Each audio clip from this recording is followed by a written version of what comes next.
I think just people giving one another grace. It is staff member to staff member, teacher to student, student to student, parent to teacher, whatever it might be. We live in a busy, fast-moving world, and I do not think that we give each other or ourselves enough grace in what we do within education. I don't know that I would say that if I was working in another profession, but I think that within education, it's the one thing that we often miss. We do not give ourselves enough grace because we are expected, whether it's by ourselves or through society, to be on all the time. And that is exhausting. It is so exhausting. And to expect that of our students is unrealistic because at the end of the day, this might be their job showing up to school, but it's exhausting. And I just think all around our world, predominantly in education, we just need more grace. If there's anything I could change, it would be that. Hello, everybody, and welcome to the Brighter Together podcast. My name is Janet Courtney, and my special guest today is Hannah Frink. Hannah is the Student Success Coordinator at Perham-Dent Public Schools in Perham, Minnesota. Hannah, thanks for being on the podcast. Thanks for having me, Janet. So tell me, Hannah, what is happening in Perham-Dent and in Hannah Frink's world right now? Ooh, lots of good things going on in our district. I've been fortunate enough to be here since I was hired right out of college, so I really love where I work. Our district has about 1,600 kids. We're located in west central Minnesota. A lot of the schools along our highway are quite a bit smaller than we are. And so we kind of draw all different students from all walks of life through that highway corridor. We have our elementary, our middle school, traditional middle school, a high school, preschool, and an alternative learning center. Our middle school and our high school have recently started implementing BARR, and we've just seen some tremendous growth, not with just our students, but with our staff. Family engagement has been on the rise over the last couple of years. We've been utilizing TalkingPoints, which has made a world of a difference. And the really unique thing about our district is that we have a fantastic community. When you drive into town, one of the first things you see is the black and yellow water tower that says Perham Yellow Jackets. Okay. We have a variety of industries here in Perham. So like if you eat like Shears or Barrel of Fun chips originated here, Tuffy's dog food, the Wiley Wallaby licorice with like the little kangaroo on it. All of that is made here in Perham. Wow. And beyond that, we have other factories as well. And these companies have just been wonderful sponsors and stakeholders for our district. We are so fortunate to have the partnerships that we do within our community. So tell me, you said BARR. I don't know that all of our listeners or myself know what that is. So explain that to me a little bit. BARR is a nationally recognized program. Okay. It stands for Building Assets, Reducing Risks. You are taking the same students, same teachers, and you are working together to try and get different results. For us, at our high school, for example, one of the things I do as the Student Success Coordinator is coordinate this endeavor. And so our high school, for example, never had student-centered conversations. We had always been departmentalized by curriculum. And when we implemented this last year, we broke down into grade level teams and we had weekly meetings that were student focused. And this led to huge change within our school. Within 1 year alone, we saw a 27% decrease in chronic absenteeism in our high school and a 17% decrease in our failure rate. Wow, that's incredible. You got to get them there, right? They got to be at school. Wow. Yep. Fantastic. And how long has that program been implemented at your district? So we started last year. We were fortunate enough to receive a state grant to fund our high school. And then our middle school is being funded through county collaborative dollars. Very cool. Very cool. So is that something that who would start something? Is it something that you did, or is it something that like all of the leadership team? How do you go about implementing something like that? Well, we kind of had the cart before the horse. Okay. In our district, there was a state grant that was available, and I got an email on a Friday, and one of my jobs is grant writing. And so it was kind of hey, Hannah, can you write a grant? This is due on Tuesday. Oh, geez. Sure. Okay. Sure, I'll write a grant. We'll see what happens. I did not anticipate receiving the grant, just because it was a competitive grant program. They had 52 applicants and they only awarded 14. But I was Wow. very, very grateful, just because BARR implementation, it does cost money. Okay. And then in this case, it required a little heavy lifting. And so it also needs to help cover a portion of my contract. Gotcha. Okay. Wow. So you wrote a grant in 4 days Yes. or less, Yes. probably And I less. had wonderful help from a former superintendent of the district who's been a great mentor. She provided great insight that I think really helped kind of tie up any of those loose ends. I'm always impressed by people who can write grants because I've looked at grants and it makes my head spin. They make my head spin. They really do. It's a And whole other like art of writing mm-hmm. because I'm a Yes. very emotional writer and you have to take that out of it completely when you write grants, which is so hard to do. Mm-hmm. Mm-hmm. I've done, um, for us, we do a lot of requests for proposals or RFPs. You know, that's something that we do. And depending on the state, they kind of sort of start looking the same. And, you know, I know I'm going to have to have this and I'm going to have to have this piece. So there's like the core and then there's more, you know? And so is it that kind of as well? Is there pieces that you have that you consistently see that you have like on a shelf waiting for a grant and then the rest is, or is that not the case? I don't know. No, I would say Curious. that's the case. I mean, they're looking for narratives, they want goals, objectives, data points, things of that nature. Wow. Wow. Good for you. That's exciting. So how long does the grant last for then? Is it a renewable grant or how's that work? So this grant period is 2 fiscal years, so last year and this year. Mm-hmm. And then we have a third year of implementation.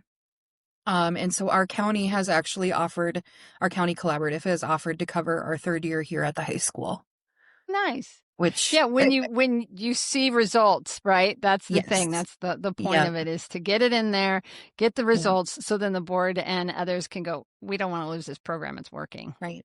And we've Yeah. been fortunate, again, our county collaborative, there's a big component on family engagement and truancy.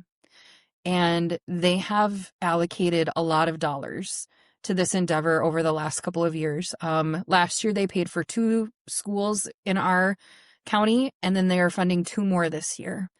And so to have that level of support, I think is huge.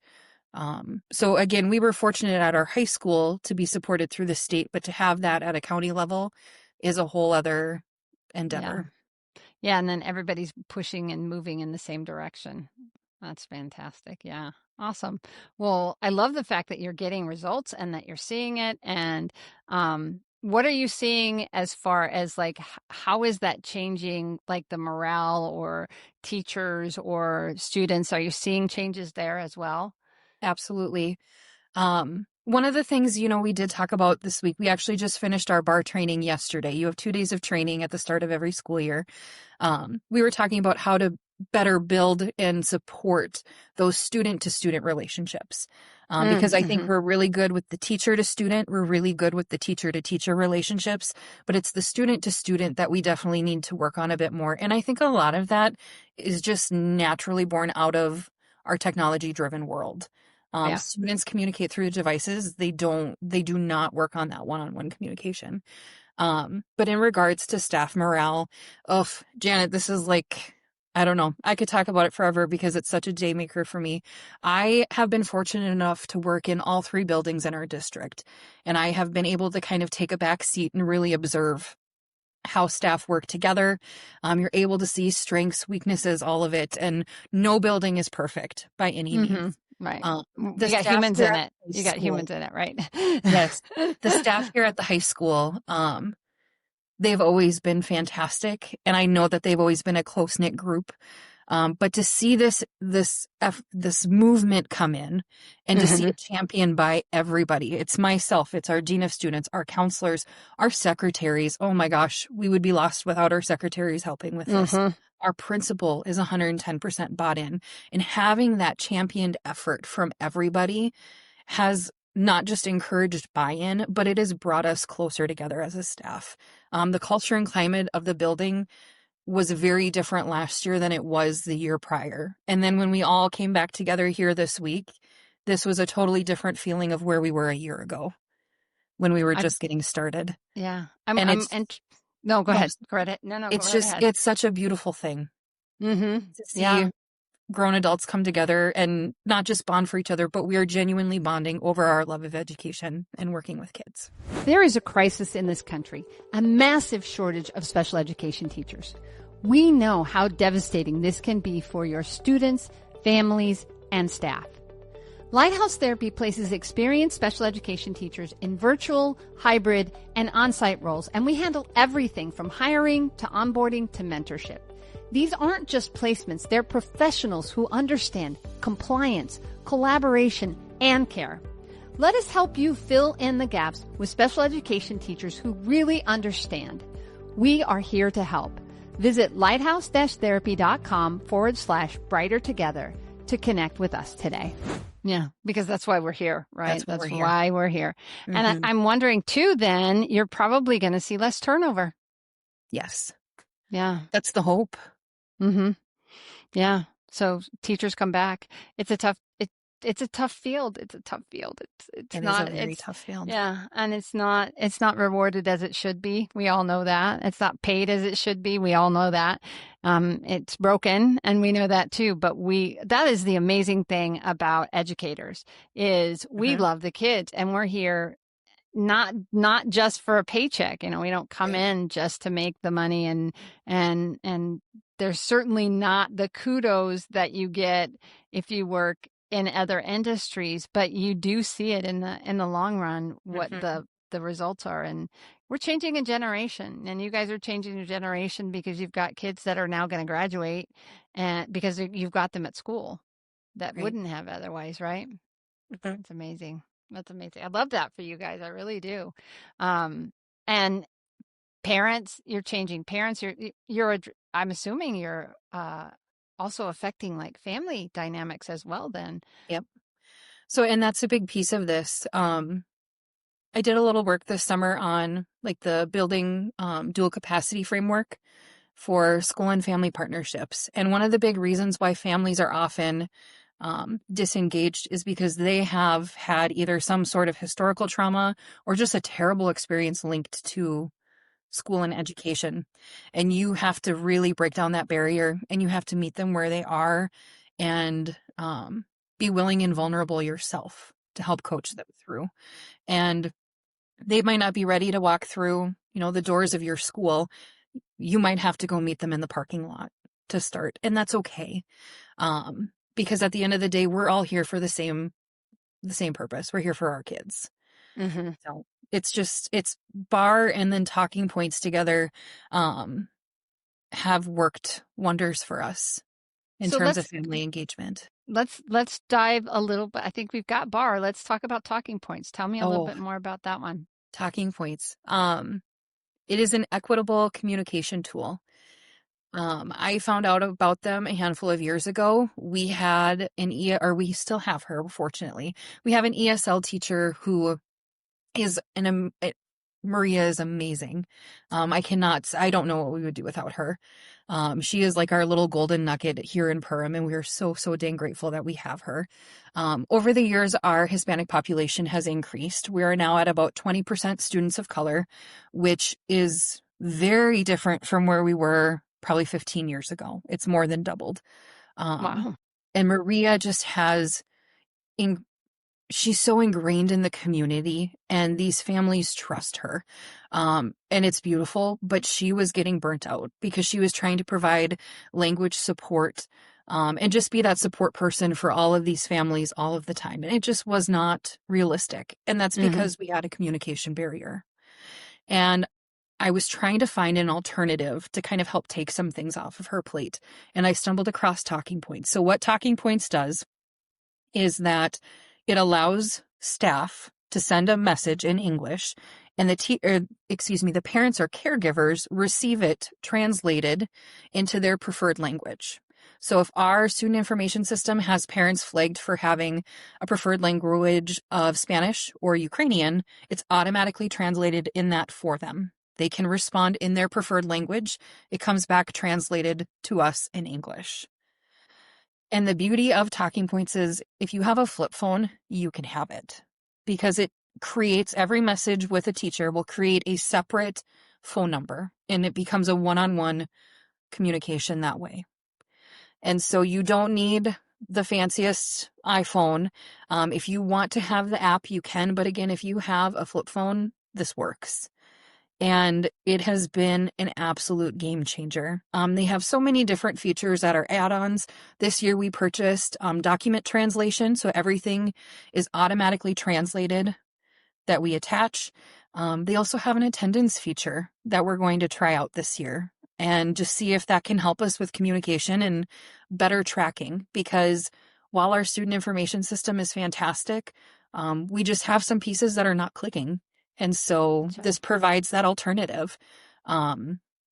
It's artificial intelligence is a beautiful thing, and that is part of the Talking Points platform. And it's just been an absolute game changer.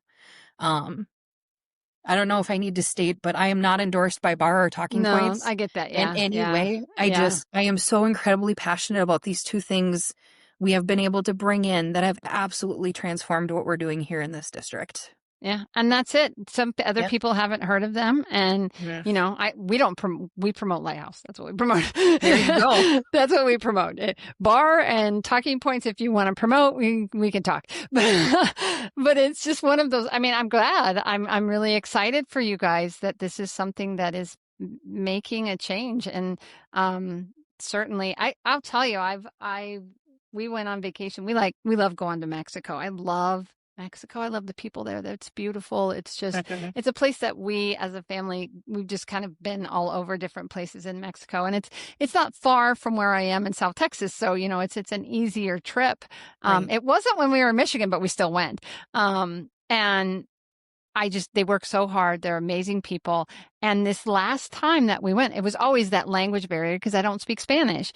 Right. But with the technology and where technology continues to take us, I had an app on my phone, right, and literally I would talk into it and it would speak in Spanish what I said to them by just, converting it. Now I know it's not 100%, but I got my message across and then they were able to talk into my phone and it spoke back to me in English. And I'm like, that's so beautiful. That's because amazing. Now I get, and it was it was a free app that I downloaded before we left. And I was like, this is just one tiny little piece of how technology is breaking down those barriers between people. My husband has these other ones you put in your ear and it will just speak to you in the language. It so reminds me of Star Trek, Star Trek and the yes. I'm showing my age there, but the implants and whatever, your implant seems to not be working properly, whatever. It's probably not even Star Trek. I'm probably misquoting, but it just, that the sci-fi piece of it and just how incredible it is that we have these tools that we never had before, it's incredible. So yeah, I love that for you guys. Okay. One other question. And I try to ask this to everybody. And I don't always, but I try. And you can't say money because everybody needs more money. We all need more money. But if you could miraculously change one thing in your world of what you do that you didn't ever have to worry about it again, what would it be? As it relates to your job. Oh. That is a good question. Thanks. It's a tough one. It is a tough question. Grace, I think. Just people giving one another grace. That's a good Whether one. It is staff member to staff member, a teacher to student, student to student, parent to teacher, whatever it might be. We live in a busy, fast-moving world. And I do not think that we give each other or ourselves enough grace in what we do within education. I don't know that I would say that if I was working in another profession, but I think that within education, it's the one thing that we often miss. We do not give ourselves enough grace because we are expected, whether it's by ourselves or through society, to be on all the time. And that is exhausting. It is so exhausting. And to expect that of our students is unrealistic because at the end of the day, this might be their job showing up to school, but it's exhausting. And I just think all around our world, predominantly in education, we just need more grace. If there's anything I could change, it would be that. Yeah. My last podcast guest said kindness, very similar. Yep. And she was practically in tears. She said, I had a little kindergarten boy who another little boy wanted to sit next to him and he refused, and he was stood there and he didn't know what to do and he was practically in tears, and she said it broke her heart. And it was like kindness, same kind of thing, same. And that's so true. Just yeah, it's funny because my signature when you email me, one of the salutation is grace and peace, because we need more grace and we need more peace in our world. And it's a great answer. That is a really great answer. So kudos to you. It sounds like you have such an amazing team and amazing things going. So keep it up. Where do people go, Hannah, if they have questions for you about what we talked about, or how do they find Perham-Dent Public Schools? Perhamschools.org. Awesome. Okay. And you would be probably, if we just look up Frink, Frink, Hannah. Yep. It's HANNAH, Frink, Hannah Frink. You can probably search her within the website and find an email or something. So, yeah. Awesome. Well, thank you. It's been a pleasure. I learned a lot about two systems I didn't know anything about. So I'm always excited to learn new things and to see how it's working for you guys and making such a positive change for your students. That's what Brighter Together is all about, because we really are brighter together, aren't we? That we are. We cannot be individual silos. The system is not meant to work that way. Well, thanks again. I've really enjoyed it. Thank you, Janet.